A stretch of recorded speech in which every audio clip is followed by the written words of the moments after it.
Pronto, tela compartilhada, pessoal? Aqui ainda não foi, professor. Aqui não está aparecendo também, não. Não? Então, aqui eu saí, daí deve ter dado alguma coisinha de diferente aqui. Compartilhar.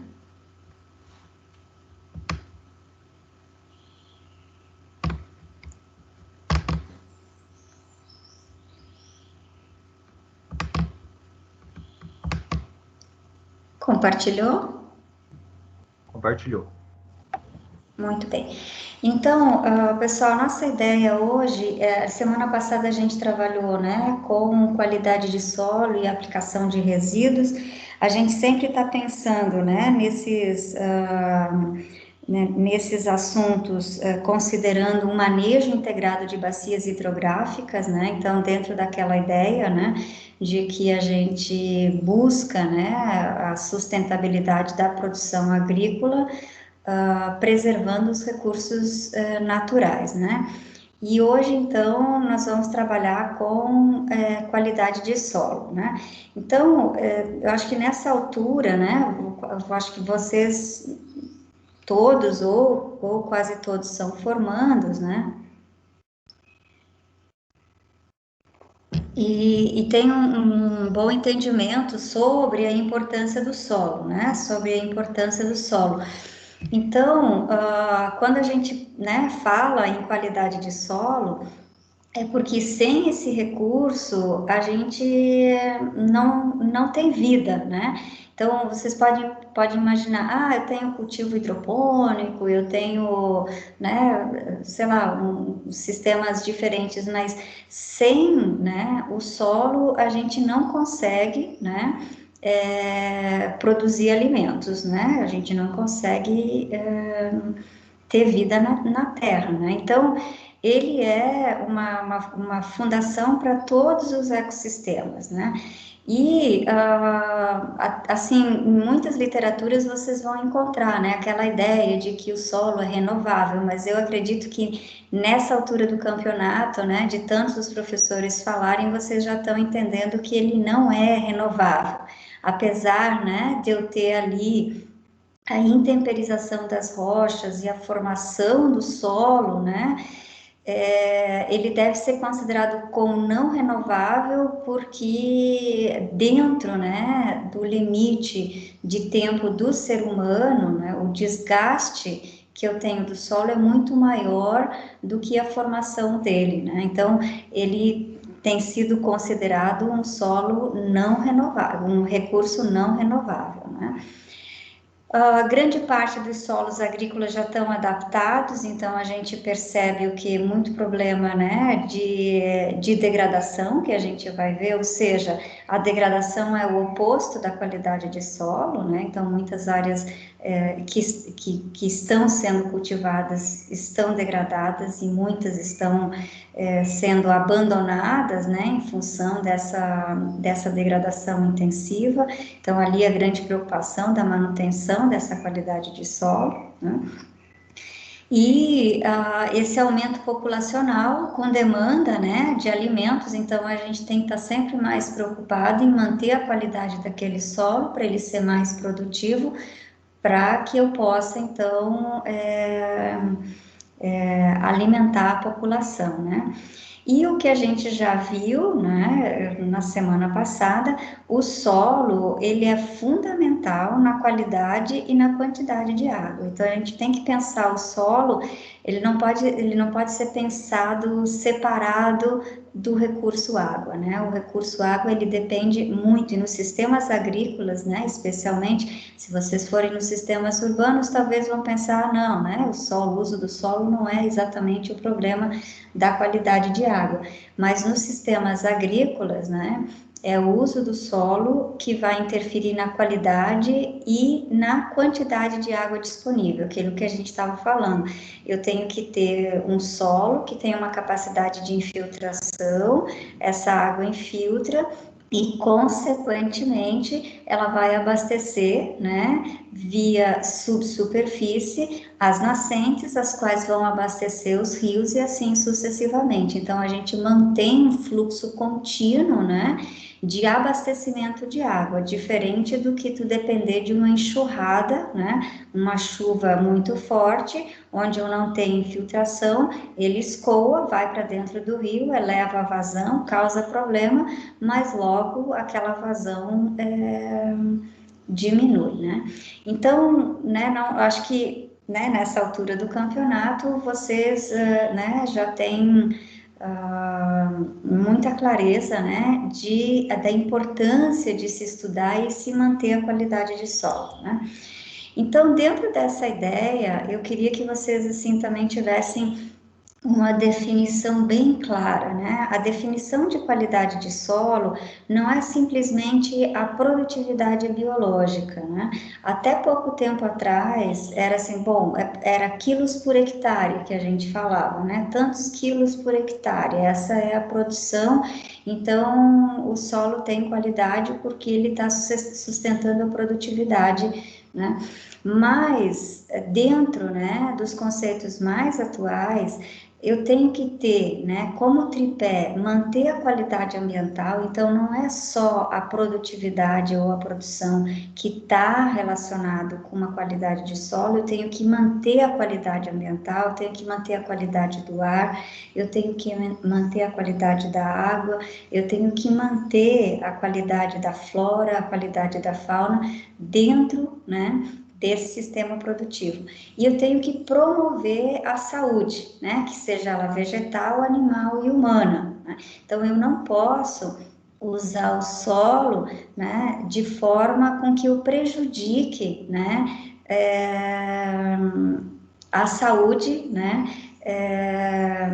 ou, né, a gente pensa muito, né, no ser humano, né, mas a gente tem que colocar ali no meio também os animais, né, os micro-organismos, por exemplo, do solo, ou como a planta vai se desenvolver. Então, vamos pensar assim, num solo com altos teores de metais pesados, né, então, isso tudo tem que estar interligado, os três tripés, né, sustentar a produtividade biológica, manter a qualidade ambiental e promover a saúde vegetal, animal e humana. Isso é fundamental quando se fala em qualidade de solo, né? Então, isso é algo que eu não gostaria que vocês esquecessem, né? Claro, é uma definição de Doran e Parkin, que né, são pesquisadores americanos, mas que é uma definição clássica, né, dentro da qualidade da função de qualidade de solo. E aí existem outras definições de qualidade de solo, mas que na realidade é exatamente aquilo que a gente vinha falando, né? Uma delas muito conhecida é a habilidade do solo de desempenhar as suas funções básicas, né? E vocês já devem ter visto muitas dessas funções básicas, né? Que é o crescimento vegetal, regular o fluxo de água, regular o fluxo de gases, regular o fluxo de energia, tamponar ou filtrar. Então, se ela desempenhar todas essas funções básicas, ela vai estar automaticamente, né, conseguindo manter aqueles três tripés, que é a produção, né, a qualidade ambiental e a saúde vegetal, humana e animal. Então, essas funções, né, vamos pensar assim, primeiramente se pensava a função do solo é o crescimento de plantas, né? Mas não é só isso, é o crescimento de plantas, é regular o fluxo de água, é regular o fluxo de gases, é regular o fluxo de energia e é tamponar ou filtrar, né? Então, essas funções, né, se elas forem assumidas, né, ou seja, se naquele sistema produtivo essas funções realmente acontecerem, a gente tem, então, qualidade de solo. Uma das grandes dificuldades é medir a qualidade de solo. né?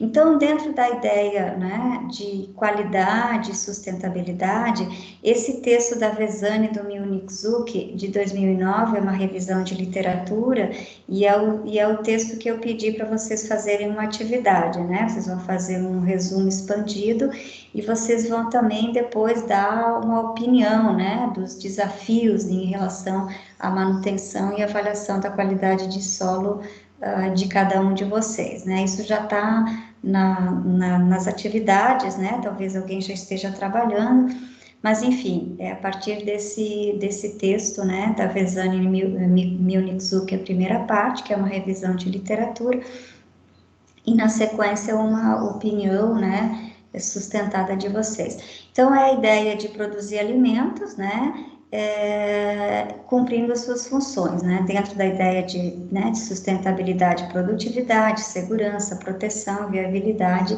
e aceitabilidade, né, que são os princípios da sustentabilidade agrícola.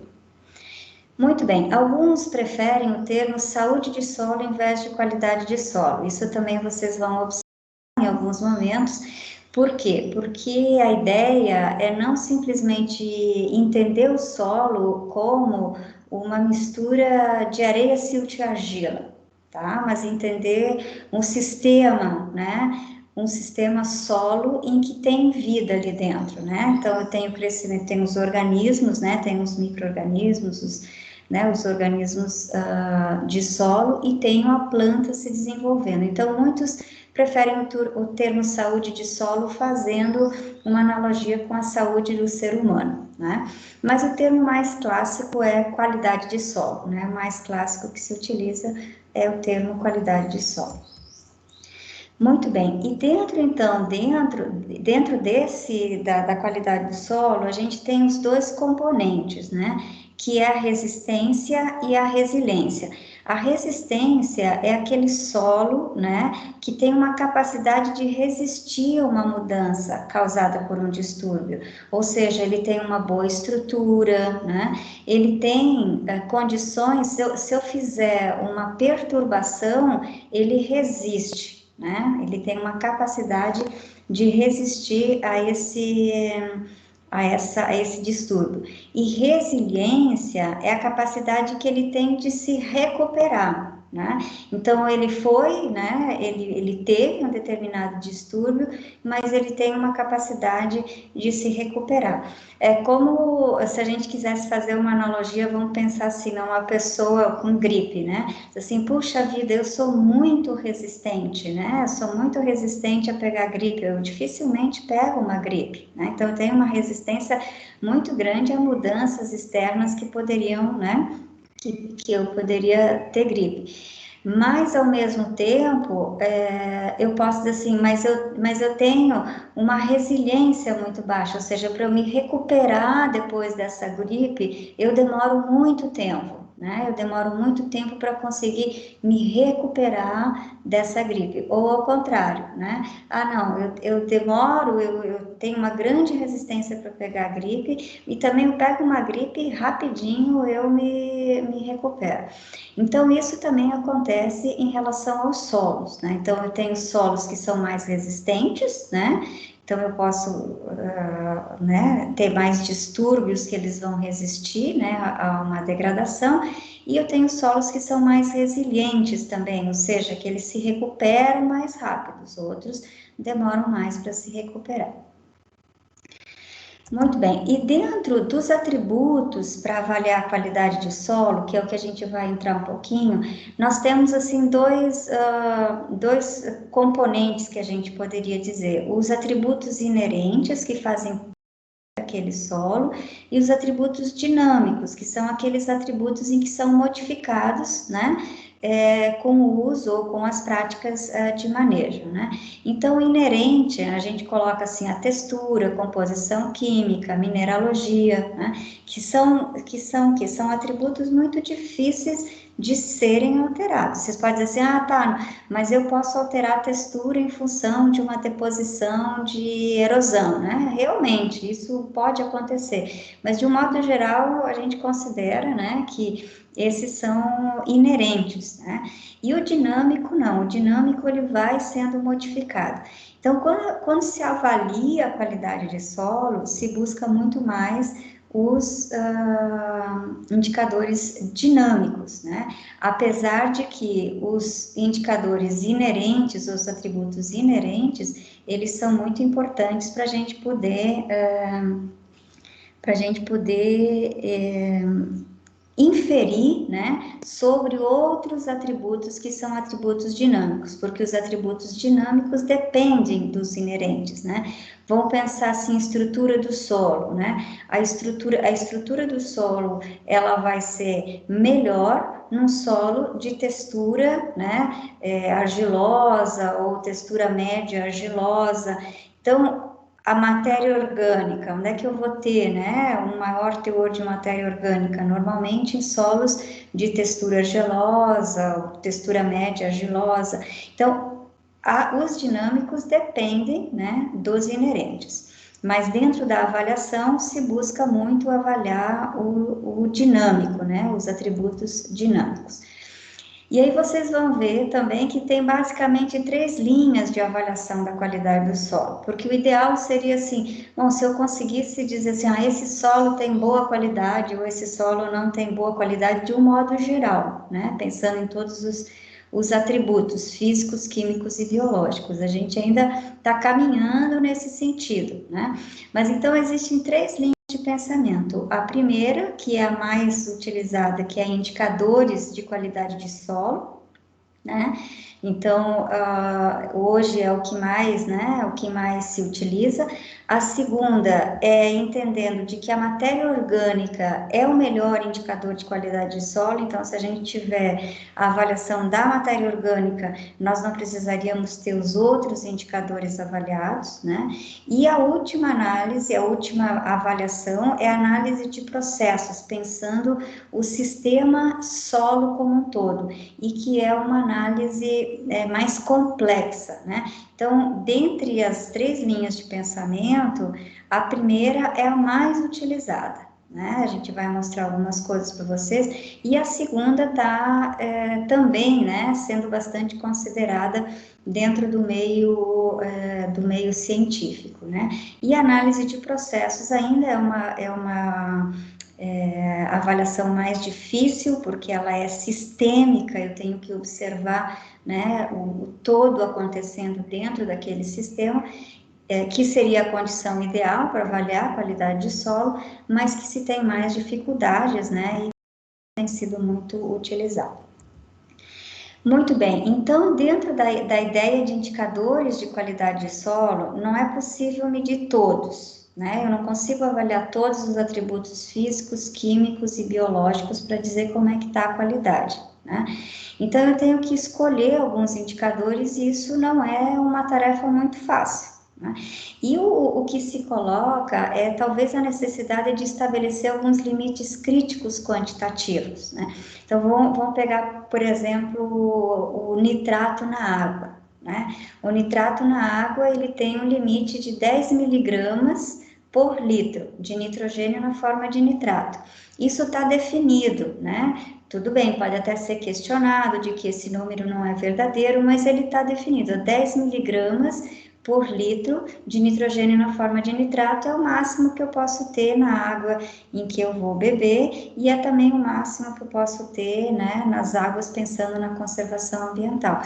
No solo, nós não temos isso muito bem definidos. A gente tem alguns indicadores, a tentativa de alguns indicadores, mas isso não está muito, ainda não está muito evoluído, né?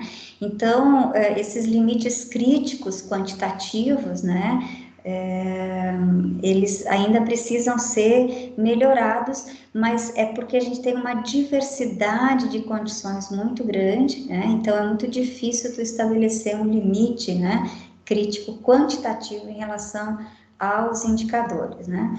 E esses indicadores, então, né, eles teriam que representar, né, os atributos químicos, físicos e biológicos, refletir as funções do solo, fácil de ser medido e que responde às mudanças de clima e manejo, o que é uma tarefa extremamente difícil, né? A gente vai ver alguns exemplos. Então, esses são os principais atributos, os mais simples, né, que são utilizados para avaliar a qualidade de solo, né? Então, a textura do solo, vocês lembram, a textura do solo, ela não é um atributo que se modifica com o uso e manejo, mas ela é importante porque ela está relacionada com a retenção, o transporte de água, de nutrientes, de suscetibilidade à erosão, de estabilização da matéria orgânica, da estrutura do solo. Então, é um atributo muito importante para avaliar a qualidade de solo, mas ela não é modificada por um sistema de manejo. A profundidade efetiva do solo, ela também é considerada um atributo inerente, né? Claro, vocês podem dizer assim, não, mas no processo erosivo eu vou modificar a profundidade efetiva do solo.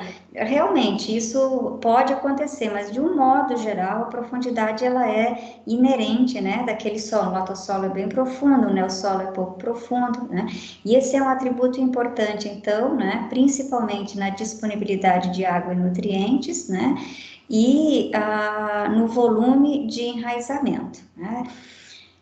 Esses outros demais, a densidade de solo, porosidade, estrutura, infiltração e teor de água, esses são indicadores mais simples que a gente fala, indicadores físicos aqui, a gente está falando indicadores mais simples e que são modificados, esses sim são modificados com a atividade agrícola, com o sistema produtivo, né?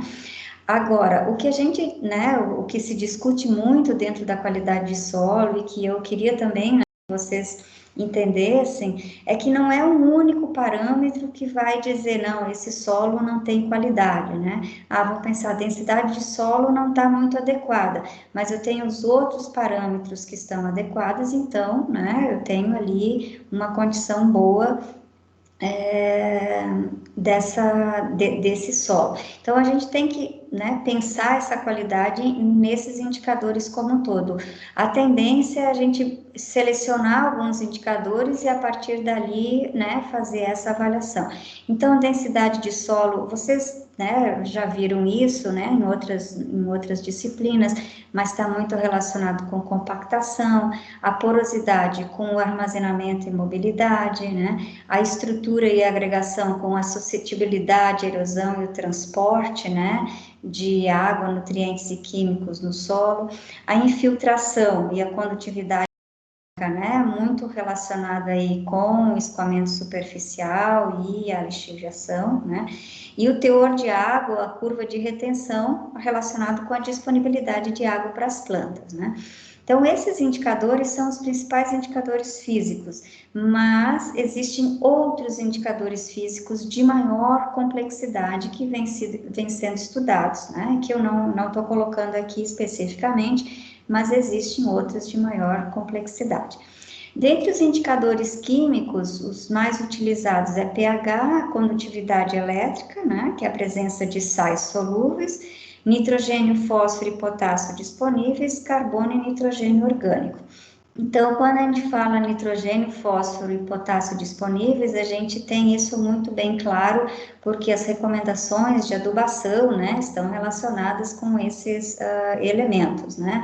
E carbono e nitrogênio da mesma forma, né? Porque a gente tem ali a reserva e a ciclagem e a estrutura do solo que está sendo envolvido. O pH, né? Que está relacionado ali, né? Com toxidez de alumínio, né? Então, esses atributos estão muito bem claros, né? A condutividade elétrica, que é uma preocupação maior, né, em solos, vamos assim, salinos, onde tem uma grande quantidade de sais. Mas esses atributos são os principais dos químicos utilizados como indicadores de qualidade de solo. E agora, né, até mais recentemente, e com uma grande força, os indicadores biológicos têm sido considerados os melhores indicadores para avaliar a qualidade de solo, porque eles são muito sensíveis às mudanças de manejo do solo. Então, os dois principais atributos ali é biomassa microbiana e respiração do solo, mas não são os únicos, né? Esses são os principais que se utiliza dentro, né, da avaliação de qualidade de solo. Mas vários outros indicadores, né, de qualidade de solo, indicadores biológicos, têm sido utilizados. A dificuldade é que eles modificam, né, eles se modificam muito em função da estação, em função da cultura. Então, tem uma complexidade muito grande na avaliação desses atributos biológicos, mas eles têm sido considerados os que melhor refletem as transformações existentes no solo. Muito bem, aí dentro dessa ideia, né, veio assim, bom, então eu tenho que fazer, fica atento no horário, eu tenho que trabalhar com um conjunto mínimo de indicadores. Então, Durham e Parkin, lá em 1994, estabeleceu que esses eram os indicadores mínimos para avaliar a qualidade de solo. Disponibilidade de nutrientes, carbono orgânico total e lábil, textura, água disponível para as plantas, densidade do solo, infiltração, condutividade hidráulica, profundidade efetiva, pH e condutividade elétrica. Bom, é um conjunto, né, mínimo, mas é um conjunto enorme, né, de atributos, e nem todos de fácil utilização, né?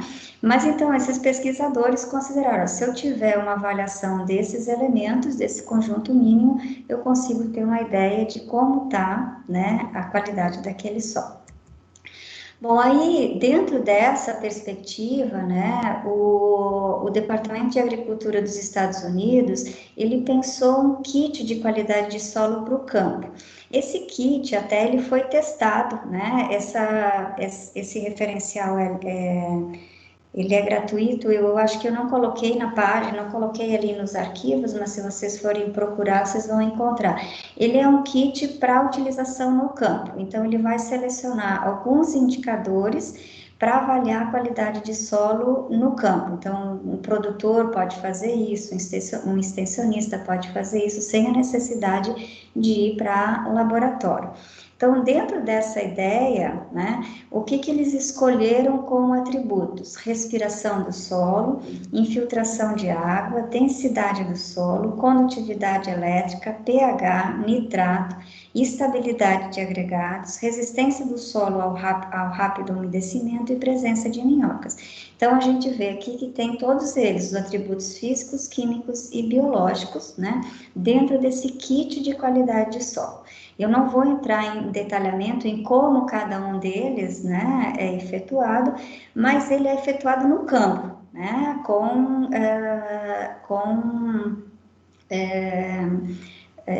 ferramentas muito simples, assim, né, cano de PVC, peneira para fazer a estabilidade de agregados, né, enfim. Esse é um kit que foi desenvolvido, então, para avaliar a qualidade de solo, né, de uma forma mais simplificada, né?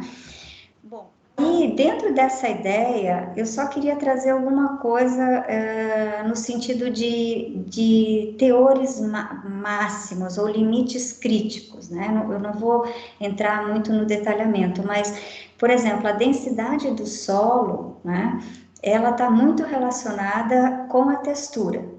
Se a gente tem um solo, via de regra, se a gente pensar assim, né? Um solo argiloso, ele tem uma densidade menor, porque ele tem uma porosidade maior, né? A porosidade daquele solo é maior. Então, eu tenho, assim, massa dividido pelo espaço poroso. Se eu tenho mais espaço poroso, eu vou ter, né, um menor valor. Então, via de regra, solos argilosos, né, tem uma densidade menor, tá certo? Porque a porosidade total é maior. E solos arenosos tem uma densidade maior, porque a porosidade é menor.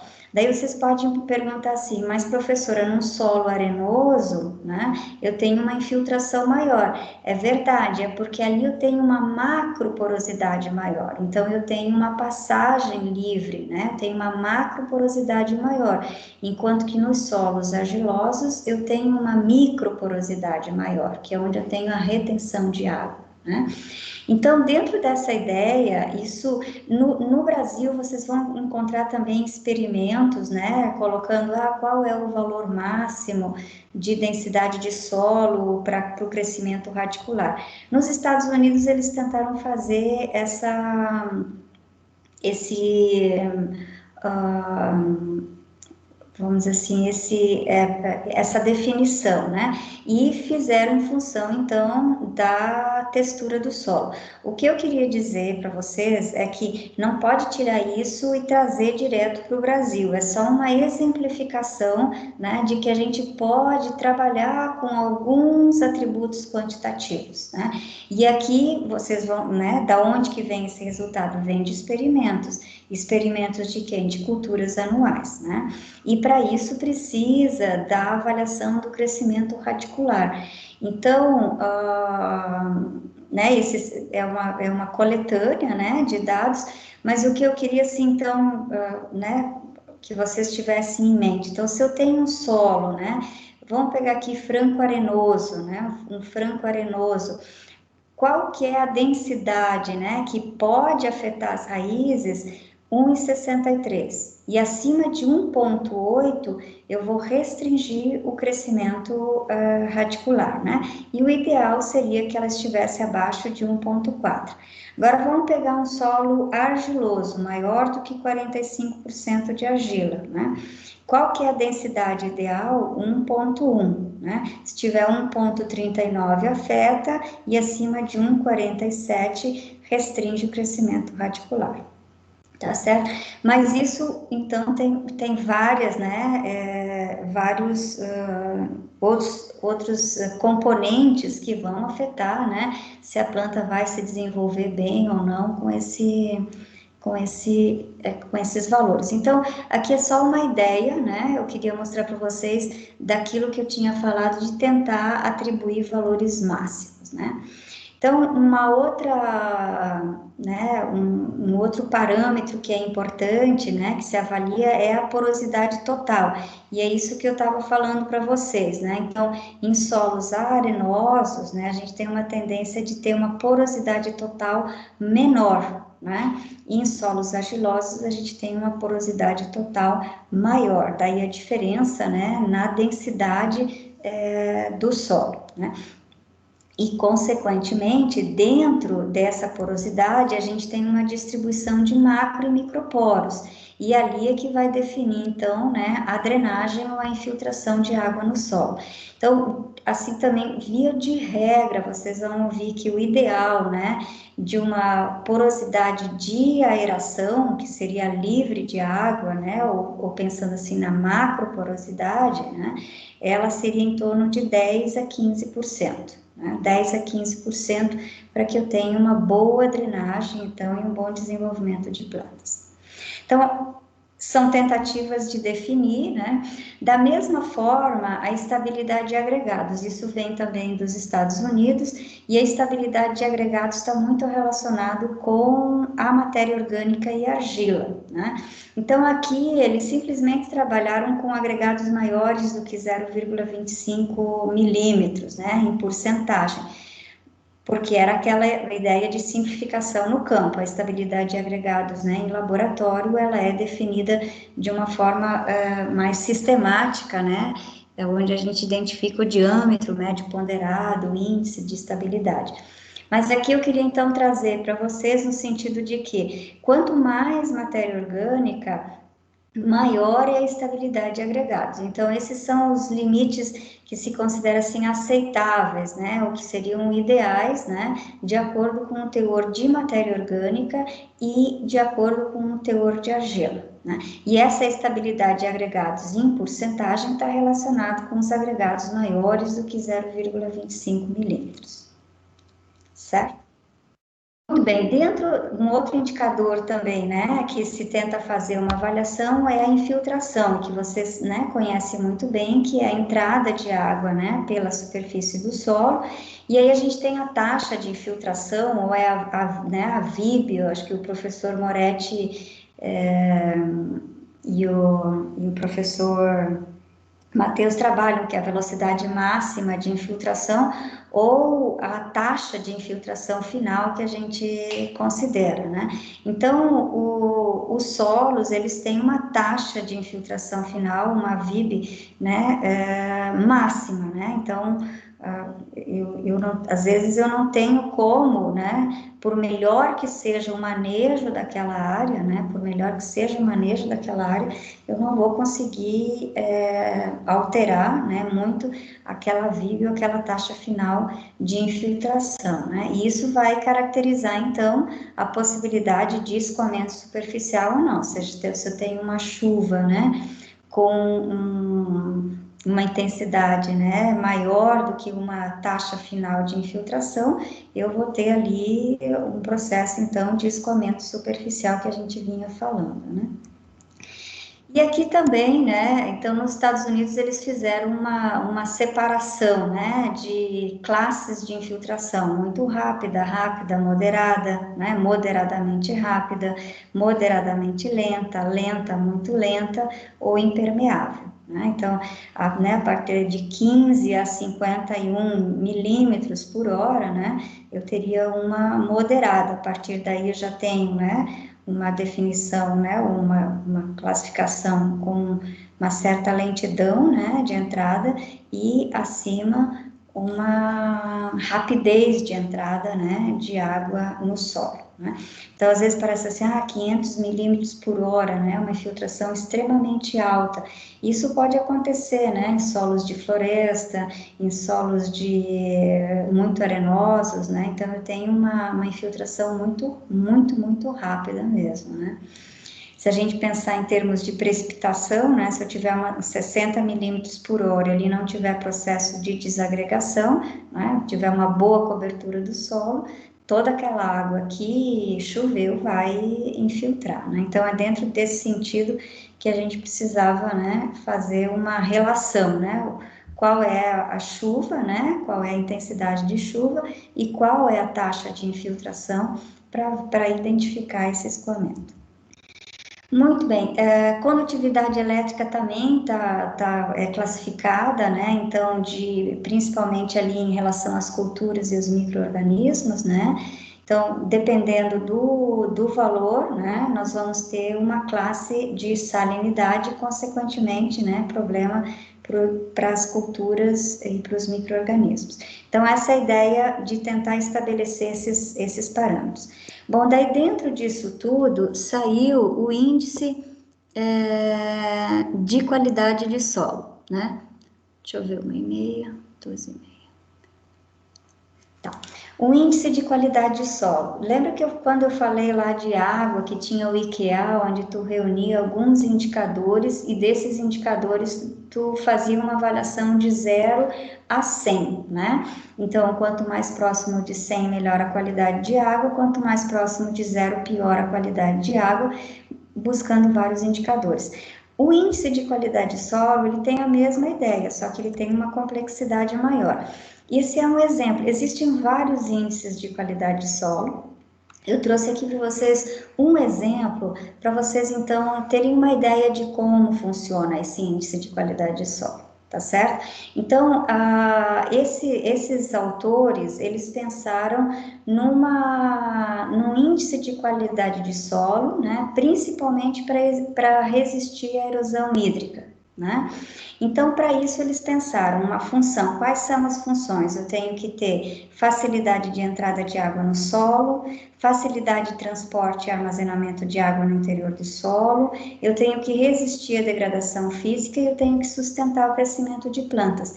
E para isso, eles deram pesos relativos. Então, isso daqui, ó, vale 50%, 10%, 35% e 5%.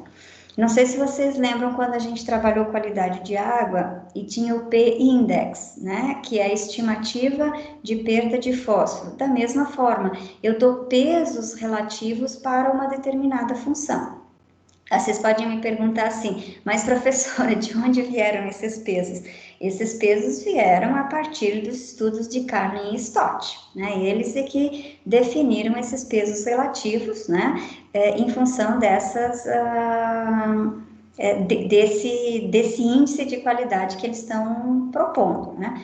Bom, e aí dentro de cada uma dessas funções, eu tenho que escolher indicadores, né? Eu tenho que buscar indicadores. Então, que indicadores que eu vou olhar para a entrada de água no solo? Taxa de infiltração, isso vale 100%. Como que eu vou olhar o transporte e armazenamento dentro da água? Condutividade hidráulica, macroporos, porosidade, né? Tudo isso daqui, somando, vai dar 100%, mas com peso 10. Como é que eu vou olhar a resistência à degradação? Estabilidade de agregados, resistência ao cisalhamento, textura, capacidade de transferência de calor. Isso tudo, né, vai então me dizer como é que está a resistência com peso 35. De plantas, crescimento de plantas, profundidade, relação de água, relação de nutrientes e barreiras químicas, e os pesos específicos valendo 5%, então, de todo aquele índice. Então, é simples? Não, não é simples, é extremamente complexo, né? Mas é a ideia de se obter um valor final. E aí, lá no final, né, eu não, na verdade, não quero nem que vocês, assim, entrem muito nos detalhamentos, eu só, né, se vocês tiverem curiosidade, depois vocês vão olhar isso, mas ele chega num índice de qualidade de solo, comparando dois solos, né, dois sistemas, um convencional e um plantio direto, com todos aqueles indicadores e os pesos. E no final ele chega a 0,53 e 0,73. Então, o plantio direto tem uma qualidade menor do que o convencional. Aí vocês podem me perguntar, professora, mas tem um valor, assim, tem um valor que eu considero ideal? Não, não existe isso, né? O que existe são os comparativos. Então, quando a gente faz a avaliação da qualidade de solo, a gente está trabalhando muito no sentido de comparar sistemas, né? E o ideal aqui seria assim, bom, então eu vou ter um sistema puro, né? Um sistema sem interferência antrópica. Esse vai ser o meu referencial, né? A partir daí eu consigo fazer os outros comparativos, tá certo? Então essa é uma ideia, né?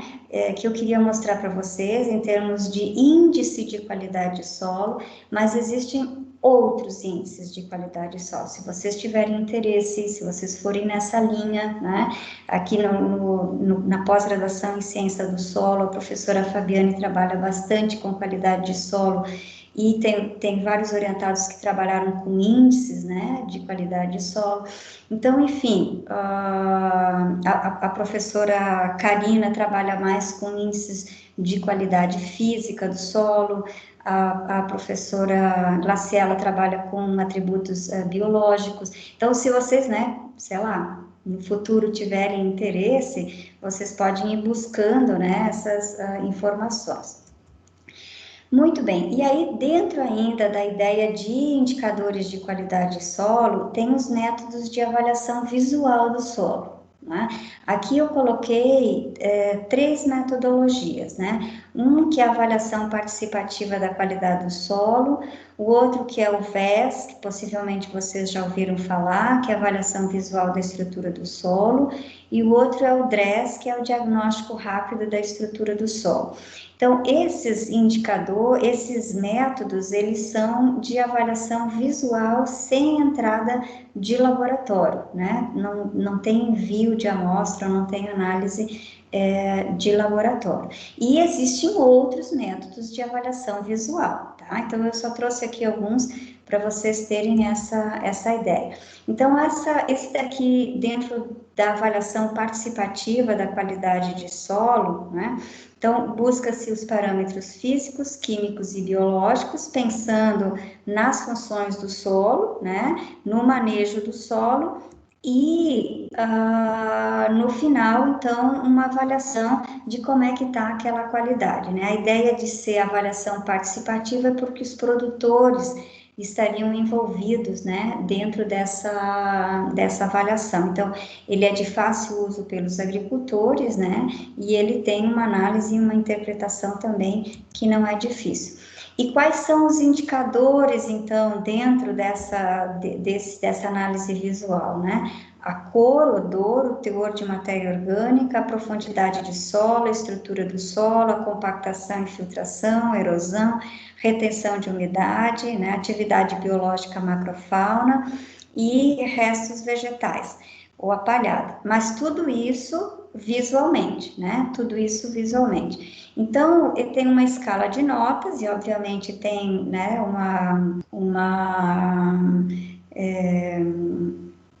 normativa, né, onde tu vai trabalhar de 1 a 10, né, 1 é a pior condição, 5 é minimamente aceitável e 10 é a situação ideal. Então, a partir daí, né, então, por ela ser participativa, ela não é por um único profissional, não é o único profissional que faz, mas são vários profissionais e produtores que participam e que fazem essa avaliação. E no final, então, se encontra, né, ou se faz essa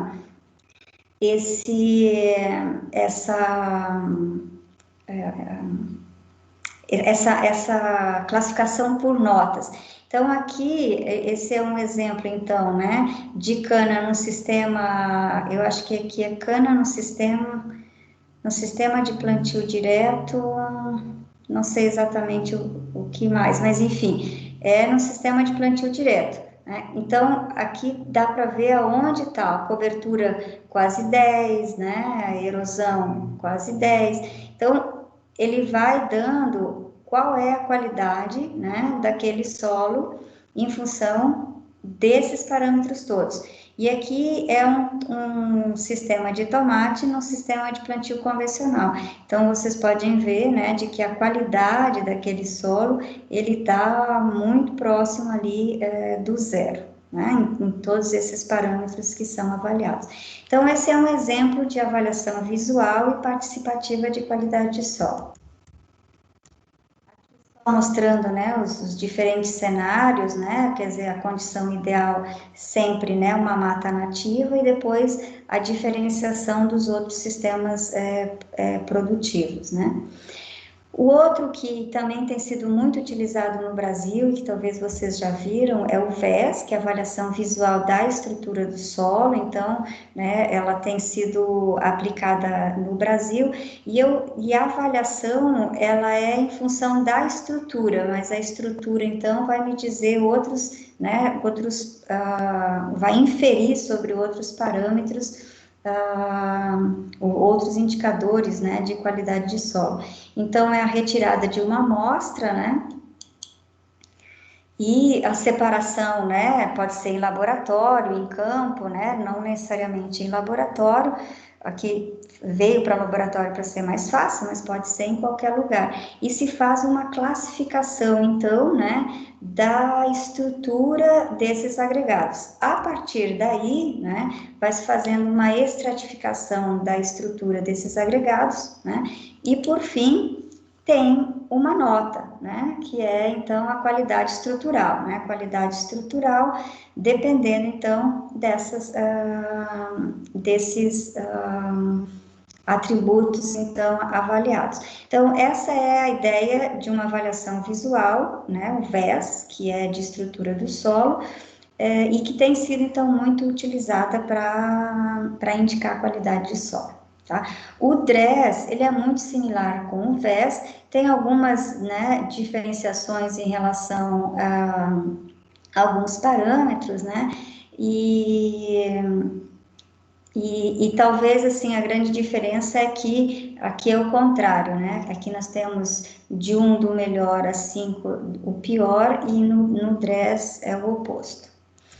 Muito bem, então vamos em frente, né? Para a gente não gastar mais muito tempo nisso. A segunda linha de pensamento, então o que eu falei até agora é a linha do pensamento dos indicadores. A segunda linha é a matéria orgânica como melhor indicador, né? Então, ela reflete ali as funções, né?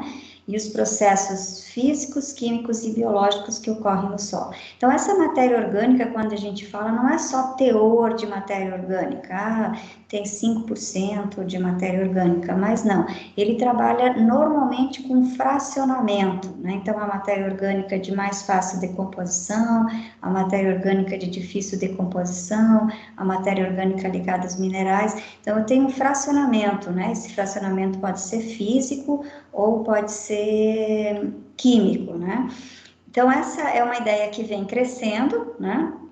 E ganhando força, pensando exatamente em quais processos, né, físicos, químicos e biológicos a matéria orgânica está presente, né? Então, essa é uma linha que ainda, né, não é uma linha muito utilizada, mas que vem sendo estudada, né, com maior frequência.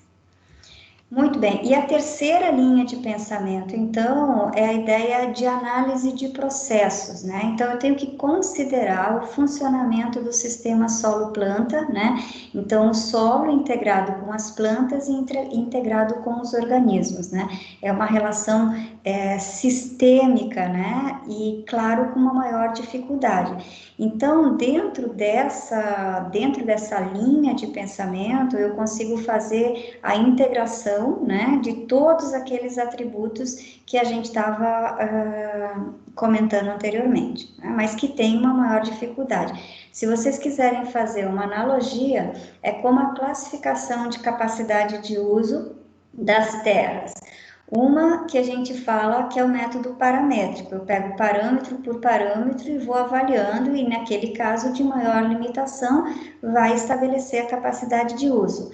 E o outro é o sintético, onde eu trabalho todos os atributos coletivamente, né? E desses atributos todos avaliados, né, coletivamente, dali eu vou tirar uma classe de capacidade de uso. Então, da mesma forma, essa terceira linha de pensamento, né, onde eu avalio os processos, né, a medição dos processos, em que eu vou ter essas interações, né, entre o solo, né, as plantas e os organismos. Tá certo?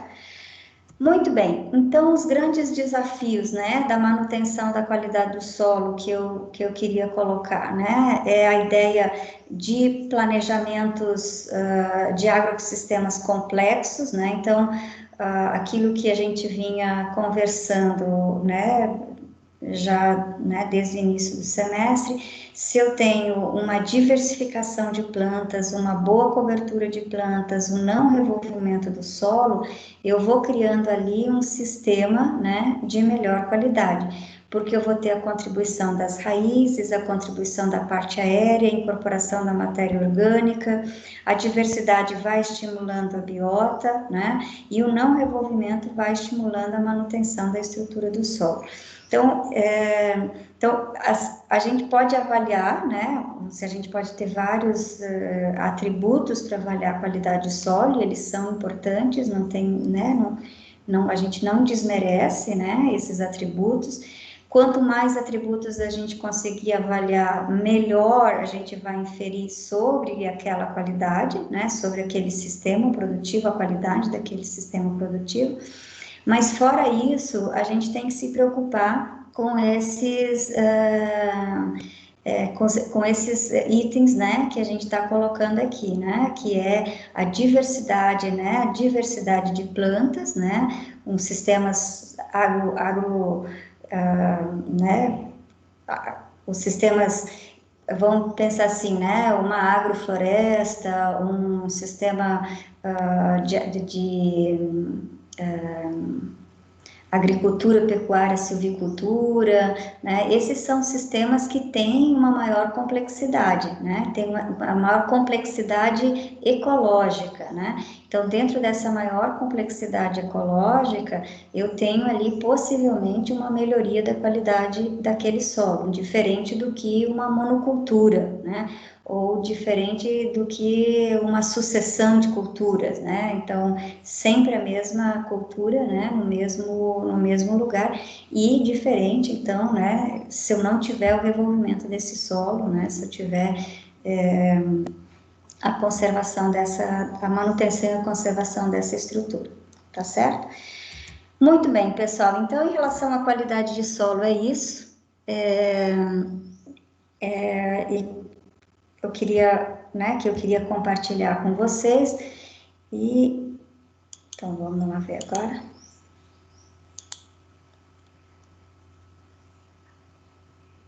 Descompartilhou? Sim, professor. Saiu. Descompartilhou, né? Muito bem, não sei se vocês, né, têm algum comentário, alguém trabalhou com qualidade de solo e gostaria de colocar a sua experiência com os atributos, ou fez o TCC avaliando algumas desses atributos que a gente discutiu.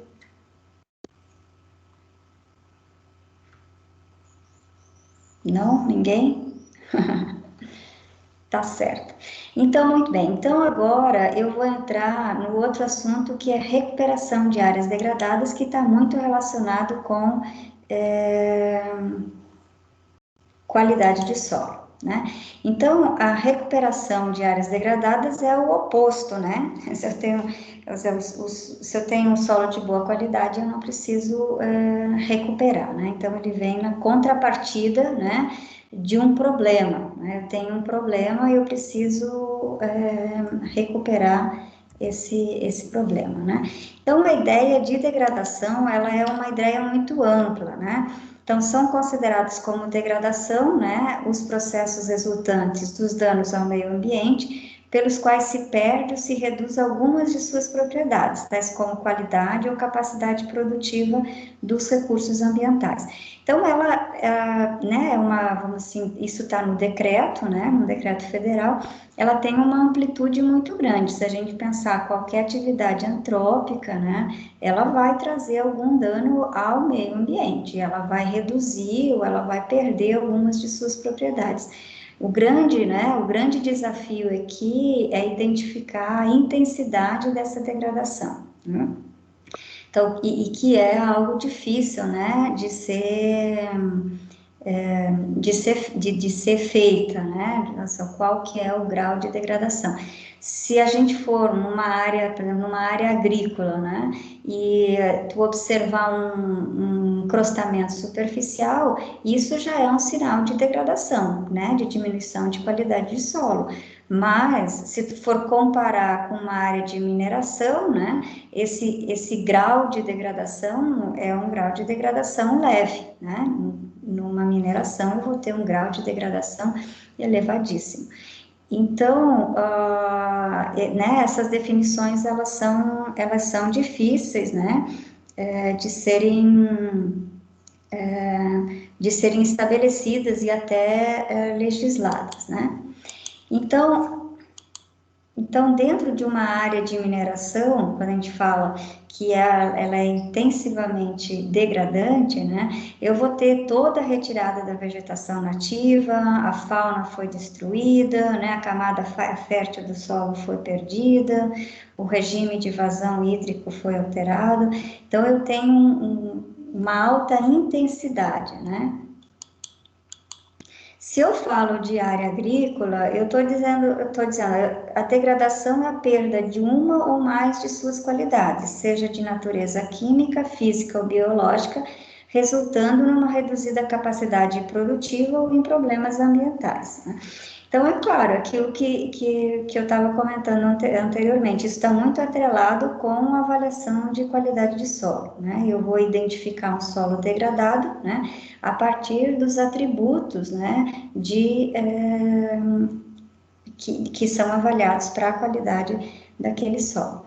E quais são, então, né, em termos de degradação, assim, de um modo geral, ou evidente, né? Então, perda da qualidade estrutural, compactação, selamento, erosão, perda de nutrientes, acúmulo de elementos tóxicos, acidificação, salinização, redução da matéria orgânica, perda da atividade e diversidade de organismos do solo, isso tudo é considerado uma degradação do solo, né? Mas com maior ou menor intensidade, né?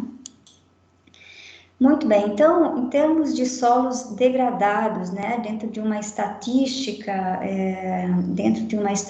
mundial, eles são classificados, assim, em solos, né, tipo 1, que são altamente degradados, tipo 2, moderadamente degradados, e tipo 3, né, que são, vamos dizer assim, menos degradados, é uma escala, assim, né, de degradação. Então, 25%, né, tipo 1, 8% tipo 2 e 36% do tipo 3, né, daí os outros não são áreas avaliadas. Então, agora, ao mesmo tempo, vocês podem perguntar, bom, como é que essa estatística é feita, né, realmente, quer dizer, o que tu considera, né, como uma degradação alta, média ou baixa. Tem que ter alguns atributos, né, identificados, né, tem que ter alguns atributos identificados para fazer essa avaliação, né? Então, se eu perguntasse para vocês, agora vocês vão no estado do estado do Paraná, eu quero que vocês façam um levantamento de áreas degradadas em diferentes níveis, né, de degradação. Bom, vocês vão ter que pensar primeiro, né, quais atributos vocês vão olhar e quais metodologias, né, porque vocês não têm como ir a campo e fazer, né, de propriedade por propriedade o levantamento desses atributos. Então, essas estatísticas, né, amplas, elas precisam ter, né, um planejamento tanto dos atributos de fáceis, né, visualização, como também metodologias, né, que o geoprocessamento que permite identificar, né, essas áreas, né, e fazer essa inferência.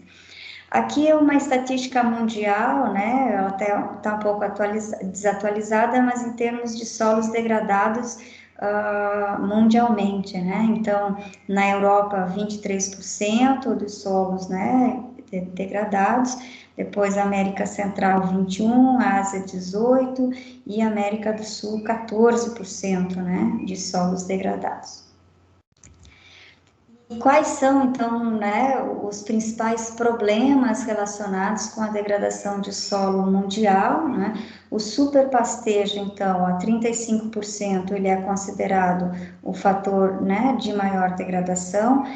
O desmatamento, né, que esse desmatamento para qualquer outro uso, né, ele tem sido considerado, então, 29% dos fatores de degradação mundial. Então, se vocês olharem aqui, né, a maior parte da pizza está relacionado com a nossa atividade, né, em termos de superpastejo e desmatamento, 28% atividades agrícolas, né, 6,8% exploração para fins domésticos, né, que é a utilização principalmente aí de madeira, e 1,2% industrial. Então, o mais intensivo, a gente poderia dizer atividades industriais, mas em termos de proporção, é o que tem menor contribuição, né? Muito bem, então, dentro dessa ideia, né, de recuperação, reabilitação ou restauração, existem alguns conflitos, né, nessas conceituações, né? Então, muitos usam o termo recuperar, muitos usam o termo reabilitar e muitos usam o termo restaurar. Aqui tem uma certa separação, então, recuperar significa retornar uma área degradada a uma determinada forma de acordo com um plano definido, né? Então, tu não precisa obrigatoriamente voltar ao que era antes, né? Reabilitar é retornar a área a um estado biológico apropriado. E restaurar é retornar ao estado original. Então, a restauração pura mesmo, né? Vamos pensar assim, dentro do conceito puro é mais difícil de acontecer, né? Porque é muito difícil de tu voltar ao estado original, dependendo do grau de degradação. Então, o termo mais utilizado, inclusive na Constituição brasileira, é o termo recuperação, tá? O termo recuperação é o mais utilizado, mas dentro da ideia, então, dos princípios ecológicos, né, se utiliza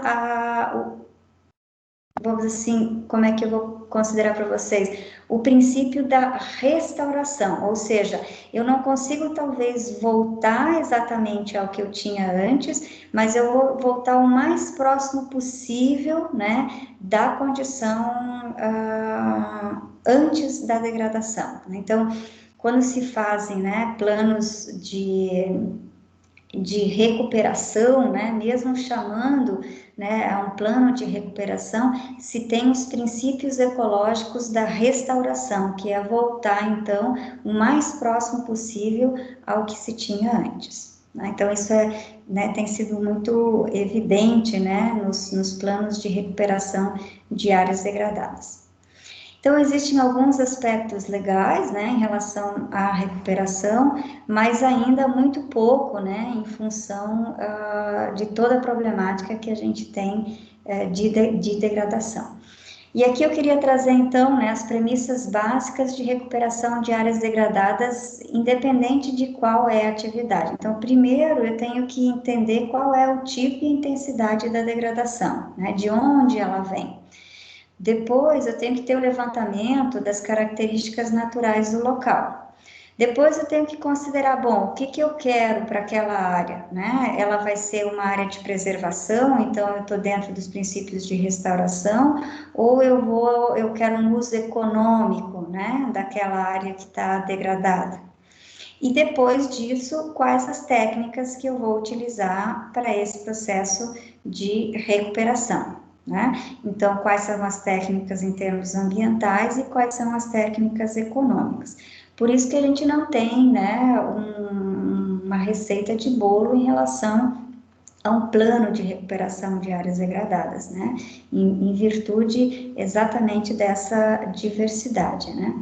Então, aqui a ideia de mineração como uma atividade degradante, aqui a exploração do xisto em São Mateus do Sul, né, onde vai se retirando por camadas, né, por faixas, por bancadas, vai se retirando a rocha, que é o folhelho, né, pirobitubinoso para a produção de petróleo, e vai se formando uma camada, né, de rejeito, de xisto retortado, que precisa ser recuperado, né? Então, aqui a gente vê, é uma pequena extensão, mas uma alta intensidade, assim, né? Tem uma exposição. E aí o processo de recuperação, né, que é um processo de recuperação lento, aqui iniciando, né, com gramíneas, né, entrando com gramíneas nativas e depois trabalhando, então, com a reposição, com o plantio das mudas, né, de acordo com o sistema adotado. Mas vocês podem observar que aqui, né, eu nunca vou ter um perfil de solo idêntico ao original. Eu posso até tentar buscar uma vegetação próxima ao original, mas um perfil de solo, né, igual ao original eu nunca tenho, nunca vou ter, né, nunca vou conseguir. Porque aqui tem uma grande camada, que é a camada de rejeito, ou camada do xisto retortado, e depois, sobre ele, né, uma camada de solo para iniciar o processo de recuperação. Né. Aqui, da mesma forma que é uma área, então, com certo estágio de recuperação, vocês podem observar que a vegetação já bem mais estabelecida, né, no estágio muito posterior àquele que a gente viu anteriormente, né. Aqui a exploração de calcário, então, né, vão se formando as grandes cavas, né, tanto para calcário para produção de cimento, como para agricultura, aqui no caso a Votoran é para cimento, então eu tenho, né, a cava, que já é um grande processo de degradação, mas também os rejeitos, né, onde essa área aqui precisa ser recuperada, né, então aqui é uma mistura de material, né, e que tem que ter um plano de recuperação, aqui obrigatoriamente um plano de recuperação, né, então é um processo de recuperação lento, né, e sistemático, né, com muitos cuidados, né. Então, aqui é um processo, né, o inicial de recuperação, um pouquinho mais avançado, né, e aqui a gente vê já uma área um pouquinho, né, melhor recuperada, tá certo? Então, atividades de mineração têm um grande impacto e uma grande dificuldade de recuperação. Agora, a urbanização também é uma atividade, né, degradante, aqui a gente vê, é uma pequena extensão, mas com uma alta intensidade, né, então dá para ver claramente os sulcos de erosão, e esse sedimento todo foi para onde? Foi para o rio, né. Aqui de novo, né, mostrando a urbanização como uma atividade, né, de degradação, construção de barragens, né, como atividade de degradação, onde se retira o material de superfície e fica só, então, o horizonte B, né, ou às vezes o horizonte C, e aí, né, uma grande dificuldade de recuperar essas áreas, né. A pecuária extensiva, né, como uma atividade degradante, isso tem sido trabalhado, né, ou tem sido discutido muito ultimamente, né, é claro que uma pecuária extensiva inadequada, né, onde eu tenho um superpastejo, baixa fertilização, baixa qualidade, né, das pastagens, então eu vou tendo esse processo de degradação tão intenso que em muitos locais ele simplesmente deixa de ser produtivo, né? Ele é abandonado, né? Então, a pecuária extensiva, né? Ela é um grande, né? Uma grande atividade. E a agricultura também, né? A agricultura é uma atividade degradante, de grande extensão, mas de certa forma de baixa intensidade, a não ser quando se vê, né? Uma vossoroca, né? Que tem ali uma grande intensidade. Nesse caso, a gente está vendo, né, os sulcos, não sei se vocês observam os sulcos de erosão, né, claramente visíveis, aqui uma deposição, aqui uma erosão, né, entre sulcos claramente, né, identificada. Então, a agricultura, ela tem uma grande contribuição, sim, né, e é por isso que a gente vinha dentro da ideia, mantendo a qualidade do solo, né, para que eu não tenha uma degradação desse solo. Muito bem, e dentro então, né, da agricultura como a atividade degradante, a erosão do solo é o principal aspecto, né, então, lembrando que a erosão é a desagregação, o transporte e a deposição de partículas, né, e lembra quando eu falei, quando a gente trabalha com qualidade de água, né, nós estamos querendo eliminar a erosão do solo, né? Então, às vezes até eu tenho escoamento superficial, né, porque eu tenho uma boa cobertura, mas não tenho erosão, isso já é, né, um grande fator em termos de conservação da água. E da mesma forma do solo, né? Então, a degradação do solo, ela está estritamente relacionada, né, com a erosão do solo. Se a gente conseguir controlar a erosão de solo, a gente já tem um grande avanço, né, em relação à qualidade de solo. Não é o único fator, né, mas ela tem uma grande contribuição.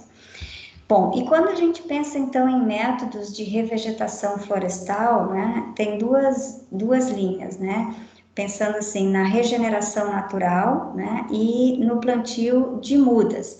Então, por exemplo, numa área de mineração, a revegetação natural é impossível, né, se não tiver plantio de mudas, não vai ter uma revegetação nesse ambiente. Mas em outros, a gente pode ter sim essa regeneração natural, isso é muito comum em matas ciliares, né? Então, em matas ciliares simplesmente tem um isolamento e ali eu tenho o retorno, então, da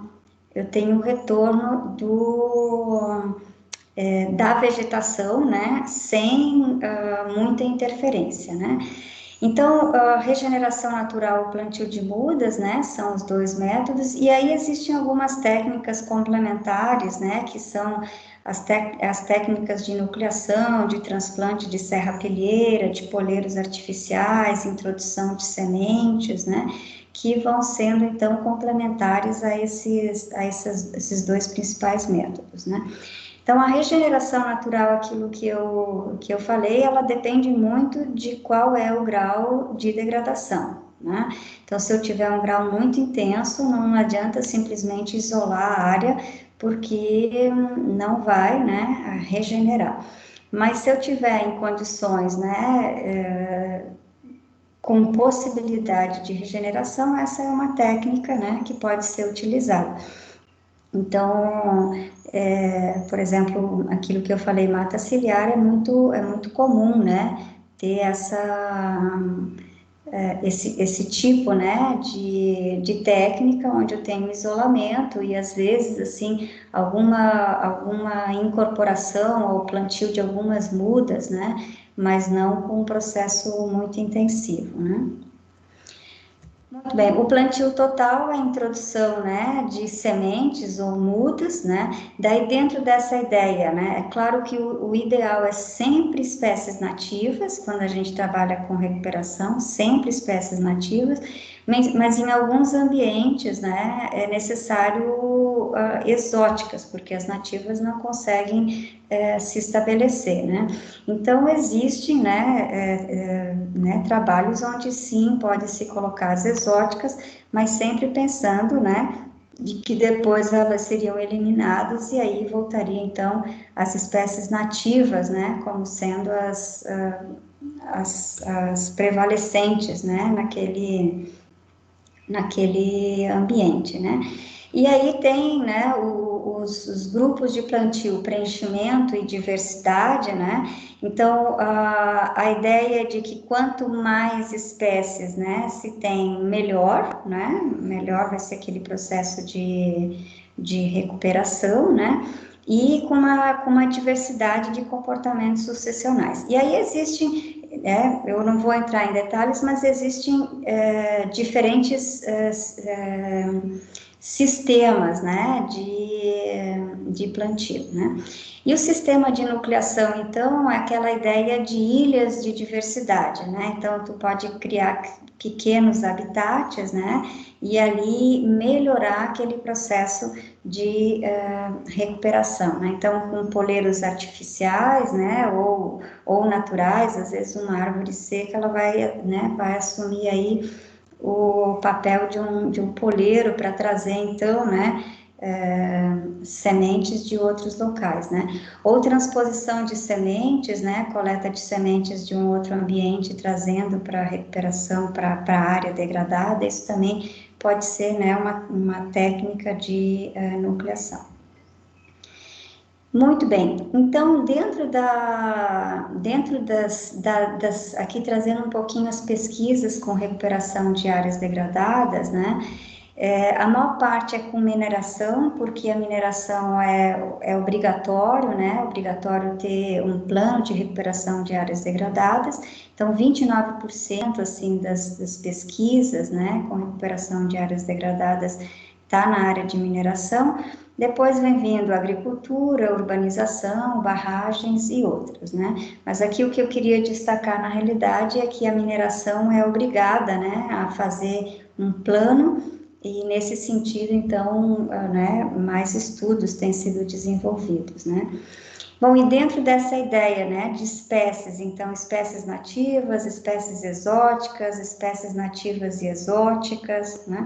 Então, a maior parte com espécies nativas, que é o que realmente se busca, né? Algumas, né, só com espécies exóticas, o que não é, né, não é muito frequente. Agora, depende muito, né, de qual é a situação, às vezes tem que entrar com uma espécie exótica para depois entrar, né, com espécies nativas, e também estudos fazendo essa mistura, né, de espécies nativas com espécies exóticas.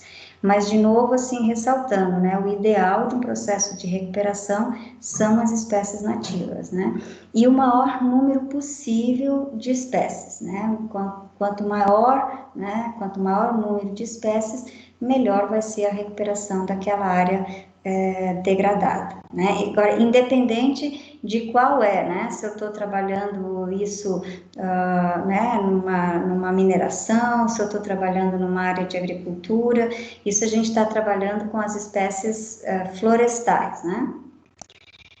Muito bem. Aqui a gente pode passar.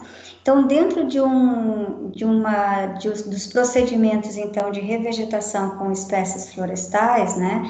Então, tem que escolher o sistema de recuperação e as espécies, escolher a combinação e a distribuição dessas espécies, tem que preparar a área, tem que plantar e tem que manter, né? Então, não é a recuperação não é um processo simples, né? Tanto que a gente consegue muito melhor manter, né, uma qualidade de solo do que depois recuperar, né? Mas, enfim, em algumas atividades, né, isso é obrigatório, né? Vamos pensar assim na mineração, né? A mineração existe, né, e eu tenho que recuperar, então eu tenho que buscar alguns procedimentos, né, para fazer isso. Então, alguns exemplos, né, de composição que vocês vão encontrar, né, na literatura. Então, 50% pioneiras, 40% clímax, 10% clímax tolerantes à sombra, né, 50% pioneiras, 50% clímax, 75% pioneiras, 25% clímax, ou 100% pioneiras, né? Então, isso são, né, alguns exemplos de composição e arranjo, né? Então, como é que elas seriam arranjadas, como é que elas seriam colocadas no campo, né? Em termos de espaçamento, né? Então, né, existem várias recomendações e muitos exemplos para trabalhar, né, com esses sistemas, tá certo? Muito bem, aí saindo um pouquinho das espécies florestais, eu queria entrar um pouco nas pastagens, né? A gente fala assim, bom, o pastejo intensivo é uma atividade degradante, mas as pastagens ou as forrageiras, elas auxiliam na recuperação, né? Tanto que é muito comum, né, em processos de recuperação, tu iniciar com a implementação de espécies forrageiras, né, e de preferência gramíneas e leguminosas, né, para melhorar a estrutura daquele solo, né, e posteriormente entrar com espécies, então, florestais. Então, as pastagens ou, né, forrageiras de um modo geral, elas atuam, né, muito fortemente na recuperação das condições físicas, né, em função dessa agregação e da estabilidade de agregados, né, a recuperação das condições químicas e a recuperação das condições biológicas, né, e aqui está muito relacionado com a função das raízes, né, então é muito importante trabalhar com essas forrageiras no estágio inicial. A única coisa que precisa, né, se preocupar é de não entrar, por exemplo, né, com uma espécie muito agressiva, onde depois não se consegue mais controlar e plantar as espécies florestais, né? Então a gente tem que ter vamos dizer assim, essa observação de entrar com espécies, né, que realmente vão contribuir, mas que não sejam tão competitivas, né, a ponto depois de não permitir que espécies florestais sejam incorporadas. Agora, é claro, se eu quero recuperar, né, uma beira de estrada e simplesmente colocar uma gramínea, né, para reduzir ali o processo de erosão, isso, claro, né, pode ser feito, mas pensando na ideia do princípio, né, da restauração, tentando voltar à condição original, né, eu teria então um início, né, do processo de recuperação com a entrada dessas espécies. Então, aqui, na realidade, é só para mostrar um pouquinho para vocês, né, de que a estabilidade de agregados, aqui nesse gráfico a gente tem a estabilidade de agregados, que é o diâmetro médio geométrico, com o carbono orgânico do solo. Então, quanto maior o carbono orgânico do solo, né, maior vai ser a estabilidade, né?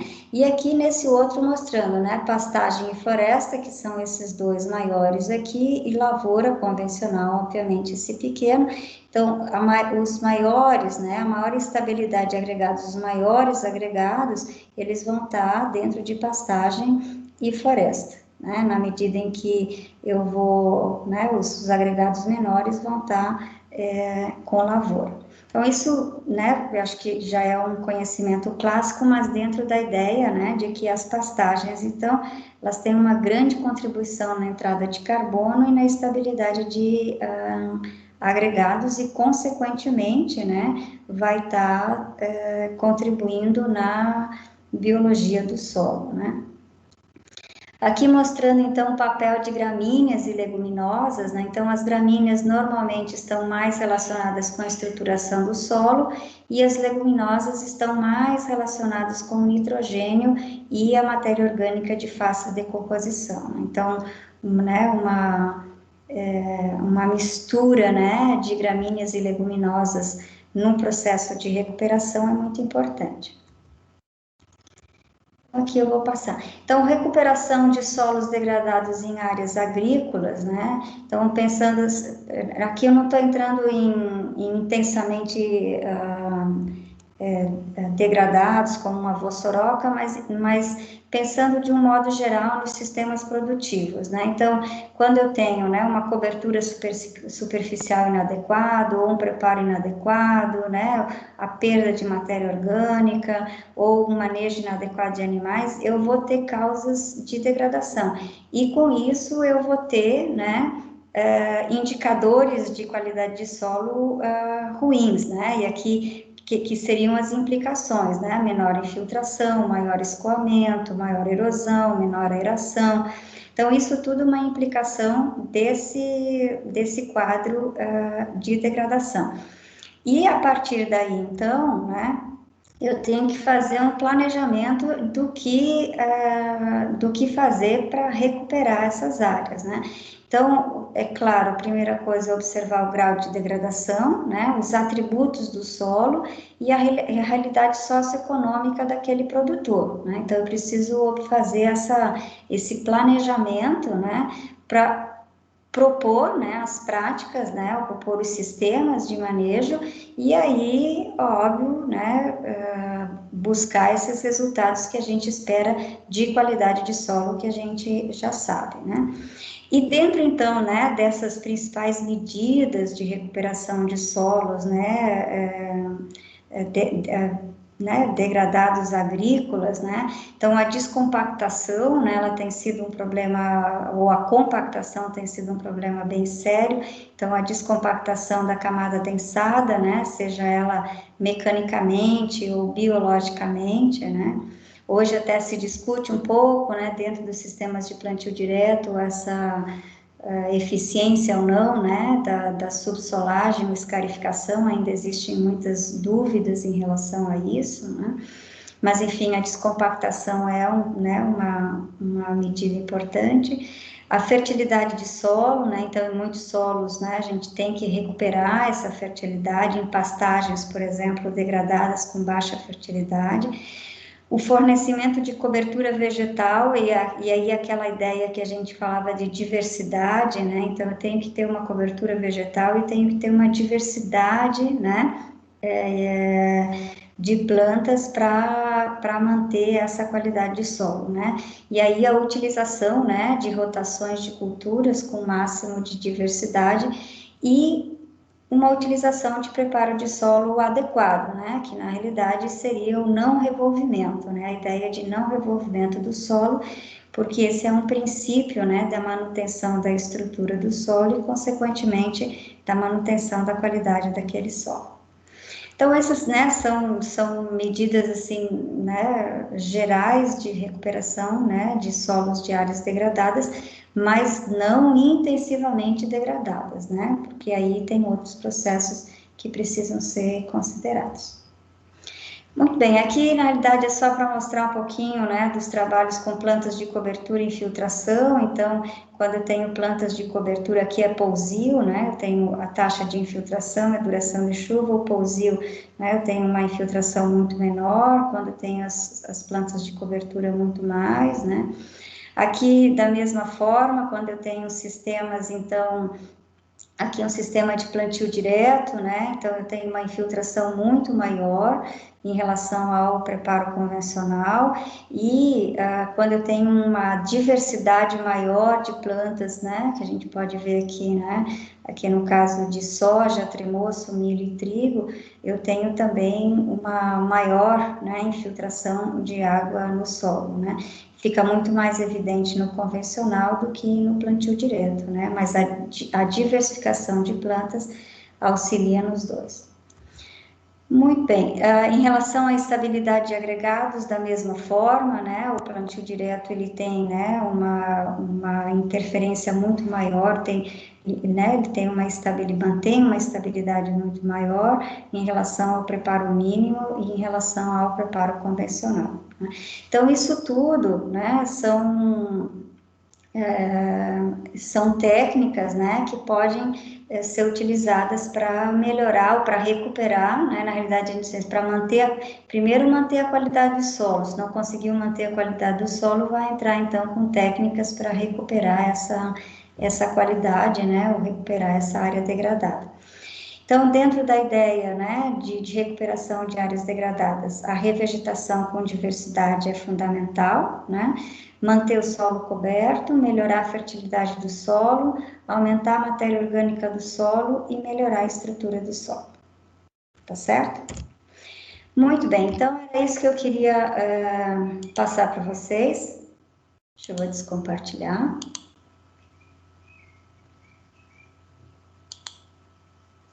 Não sei se tem alguma dúvida, algum comentário.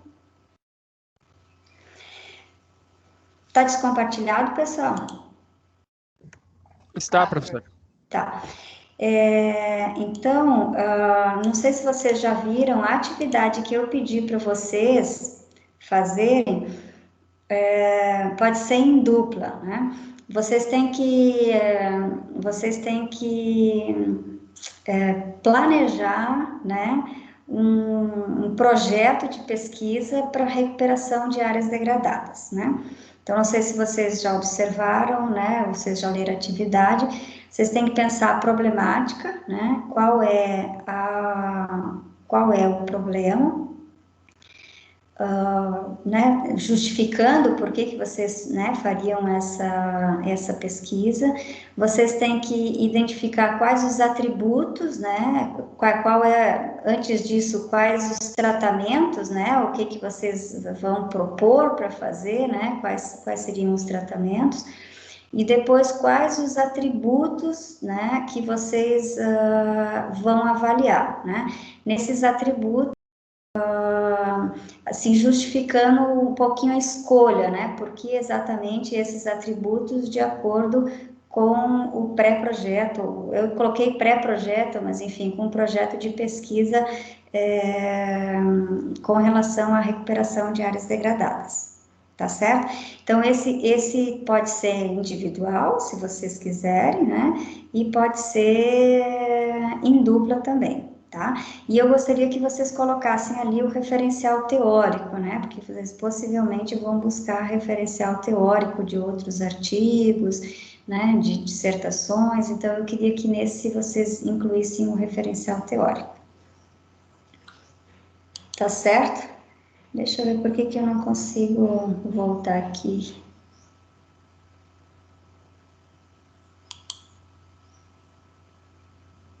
Pronto. Muito bem, gente. Então, da minha parte é isso. Não sei se vocês têm alguma coisa que vocês gostariam de colocar. Ô, professor, Sim.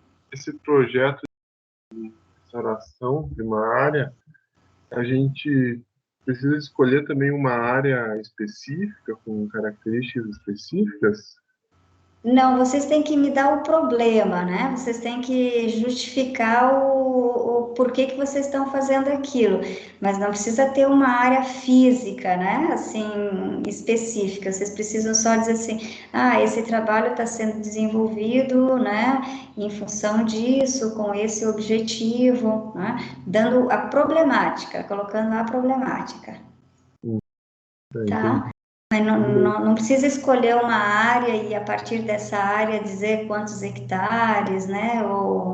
Não, isso não. Na realidade é um exercício, né? Um exercício que pode ser real, né? Se vocês tiverem uma área real, né? Vocês podem pensar nela, mas se não pode ser, né? Imaginário, né? Mas eu quero que essas definições fiquem bem claras no sentido, né, de justificativas, os objetivos, os tratamentos e os atributos que vocês avaliariam. Ok, então. Tá? Obrigado. Mais algum? Oi, quem está falando? Juliana. Juliana, fala, Juliana. A estruturação dessa atividade precisa que foi posto lá ou pode ser corrido mesmo o texto? Não, pode o que está lá, porque daí eu consigo entender melhor o que cada um colocou. Eu fiz, acho que 4 itens, é isso, né, Juliana? Não me lembro mais. Isso, e referências daí. E referências, isso. Aham. Trabalha nessa estrutura ali. Tudo bem, obrigada. Tá. Mais alguma dúvida?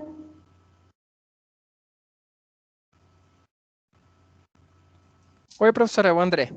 André, fala, André. Do primeiro, eu posso fazer um resumo do que eu entendi, assim, ou ter que seguir aqueles... Acho que tem 4 tópicos lá que eu estava olhando. Aham. Eu sigo aqueles 4 tópicos ou um resumo geral do que eu entendi? Eu quero que todos os tópicos sejam abordados, tá? Todos os tópicos sejam abordados, assim, no sentido... Aí tu pode... Se tu preferir, tu pode colocar os itens e daí o resumo daquele item, né? Ou o texto corrido, mas todos os tópicos eles precisam estar lá. Daí a tua, vamos dizer assim, a tua percepção está lá naquele último item, né? Onde tu vai colocar lá qual é a tua, né, percepção em relação aos desafios de manutenção e avaliação da qualidade do solo, né? Não sei se... Sim. Aham, isso mesmo, professor, que eu estava em dúvida. Sim, Uhum. então tu vai fazendo o resumo, né? Que daí é para ter um conhecimento geral, né? Do assunto, e depois tu vai colocar a tua percepção lá no final, que é um item à parte, né? Eu até sugiro vocês fazerem o resumo por item, que aí fica mais fácil, eu acho, sabe? Um resumo não é o que está escrito na revisão, né? Mas é uma síntese, né, do que vocês entenderam sobre aquele tópico, né, André? Não sei se é isso, o resumo é isso, né? O resumo é uma síntese do que vocês entenderam com as tuas palavras ali, né? Beleza, então, professor. Tá bom. E do segundo, Aham. eu tenho interesse em fazer com relação ao sistema de plantio direto de hortaliças. Eu posso fazer referente a isso aí? Pode, só tu tem que me trazer, tu tem que trazer o problema, né? Então, tu vai Sim, vai beleza. trazer o problema, vai trazer os tratamentos, né? O que tu vai colocar, e aí tu vai discutir os atributos, tranquilo. Santa Catarina tem trabalhado muito, né? Se tu for fazer uma busca, tu vai ver, né? Muito material sobre plantio direto com hortaliças, né? A Epagre lá que trabalha, né, bastante com isso aí, né? Isso, exatamente. Então, se tu quiser, tu pode utilizar ideias de lá, não tem problema. Eu só não quero que vocês copiem, que vocês vão num artigo, copiem o artigo e e façam o projeto exatamente igual àquele artigo. Eu queria que vocês pensassem um pouquinho, né, em cima dessa elaboração. Não é nada complexo, mas é tentando sintetizar um pouco isso tudo, assim, na verdade pega os dois assuntos, pega a recuperação de áreas degradadas e pega um pouco de qualidade de solo também. Tranquilo então, professor. Obrigado. Tá certo? Então tá bom. Mais algum questionamento? Não? Então, eu vou parar aqui minha gravação.